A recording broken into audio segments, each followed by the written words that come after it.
Hola, bienvenidos a todos nuestros oyentes del podcast del Grupo Poiesis Construyendo con Amor. El día de hoy inauguramos nuevo set con la compañía de la doctora Susan Ortiz. Nos acompaña nuevamente, ya la doctora nos ha acompañado en otros capítulos. Muchas gracias, doctora, sumamente fascinados de que nos acompañes nuevamente en otro tema. Muchas gracias, Fío, en este nuevo espacio muy acogedor donde nos sentimos muy cómodas para hablar de temas sumamente interesantes en todo el enfoque psicológico. Gracias, doctora. Bueno, el día de hoy hablaremos sobre un síndrome que no es tan conocido, pero ya lo hemos tocado en videitos, sobre el síndrome del impostor. Doctora, ¿qué es más o menos este síndrome? Bueno, como decís, no es un síndrome tan conocido, o al menos no por ese nombre, pero básicamente es un fenómeno psicológico donde la persona se siente, como es el nombre, una impostora. Piensa que todos sus logros y todos sus éxitos vienen del azar, vienen de la suerte y tienen miedo de ser descubiertas como impostoras, pese a que en muchas ocasiones son personas con muchas capacidades, ¿verdad? Intelectuales, emocionales, tienen esta inseguridad y tienden mucho al autosaboteo. O sea, las personas que trabajan por sus logros, piensan que se autosabotean y piensan que no son merecedoras de esto. Es un tema de no merecer, ¿verdad? De no me siento en esa posición o en esa seguridad para hablar de mis éxitos o hablar de las cosas positivas que le pasan, sea laboralmente, académicamente o en general. Y doctora, ¿existe algún perfil de persona que sea más propensa a experimentar este síndrome? Sí, incluso a un inicio se le conocía como el síndrome de la impostora porque es más frecuente en mujeres donde se sienten muy inseguras en aspectos laborales o en aspectos académicos. También suele presentarse mucho en personas con una estructura muy perfeccionista, donde no alcanzan, ¿verdad?, como altos estándares a nivel como general de su cotidianidad. Entonces es mucho en mujeres y mucho en personas perfeccionistas. Sin embargo, es algo que puede afectar tanto a hombres y a mujeres. Y doctora, bueno, estábamos conversando fuera de cámaras, platicábamos sobre un libro que de hecho se llama El síndrome de la impostora. Me estaba comentando la doctora que vamos a buscarlo y dejarle una biografía por si gustan leerlo, pero sí, me llamó la atención que sea como más arriesgado a la figura femenina. ¿Y cómo podemos identificar o cómo se manifiesta este síndrome que puedas observar en consulta? De hecho, hay muchas manifestaciones. En consulta recibimos muchos pacientes con varias sintomatología de este fenómeno del síndrome del impostor o el síndrome de la impostora.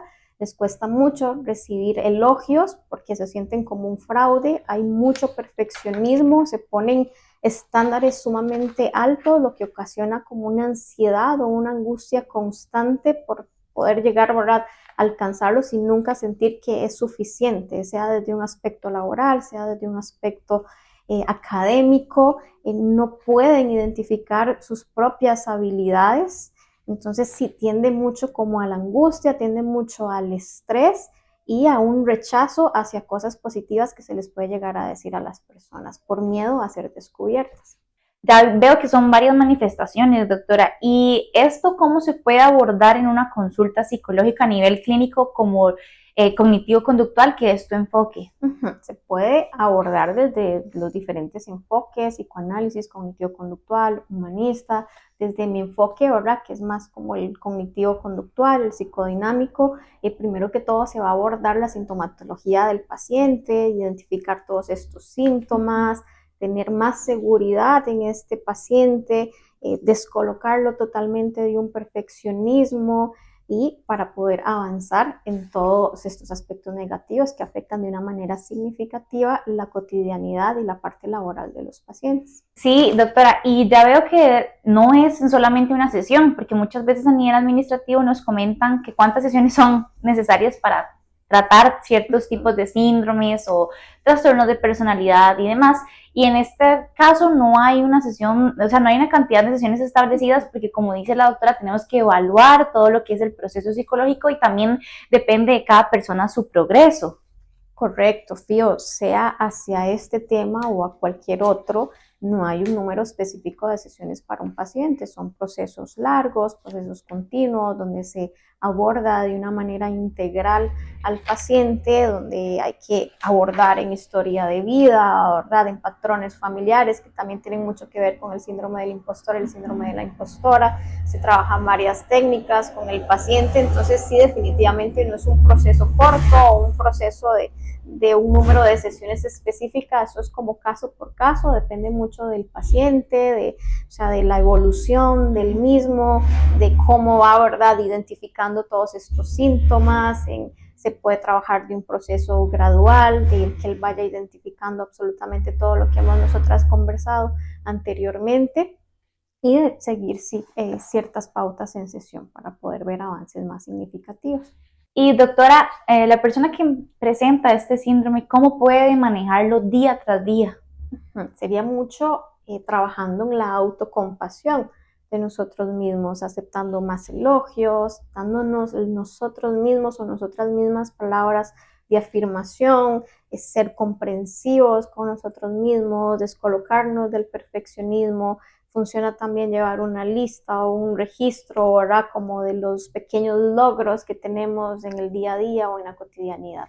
Sin embargo, son recomendaciones que se van viendo en el proceso, ¿verdad?, de la terapia. Totalmente, son muy personalizadas o específicas, depende de la persona y de su proceso y de su historia de vida también. Y doctora, coméntenos un poquito de esos tal vez mitos y realidades que tal vez podamos escuchar, tal vez en la sesión inicial, ¿verdad?, sobre este síndrome. El mito número 1 es que este síndrome, ¿verdad?, del impostor se da solamente en personas muy inseguras o con una baja autoestima, y no necesariamente, incluso se da mucho en personas con una parte intelectual muy buena, con una capacidad, ¿verdad?, muy positiva, y sin embargo pueden presentar también el síndrome. Entonces es general, no solamente en personas, ¿verdad?, con una inseguridad ahí que tiene una dominancia. También otro de los mitos es que se da solamente en las mujeres, como bien decíamos al inicio, o sea, sí somos más propensas pero se da tanto en hombres como en mujeres. Y doctora, ¿qué mensaje final puedes decirles a todas estas personas que nos están escuchando que tal vez en cierta parte no se sienten suficientes en su labor, ya sea cotidiana o estudiantil?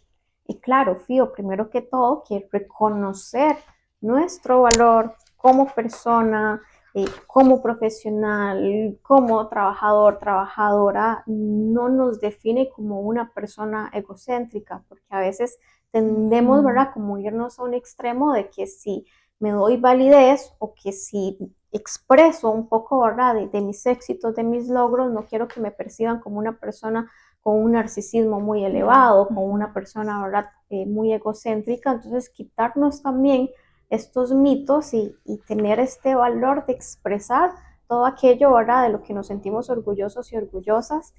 Y es justo eso, más bien el externarlo, el hablarlo, el apalabrarlo. Entonces, eso es muy importante, el siempre darnos valor en todo el sentido de la palabra. Muchas gracias, doctora, por compartirnos la experiencia sobre el síndrome. Esperamos tenerla nuevamente en el podcast en un capítulo más. A nuestros oyentes, cualquier consulta que tengan hacia la doctora o deseen reservarlo, no duden en contactarnos. Hasta luego.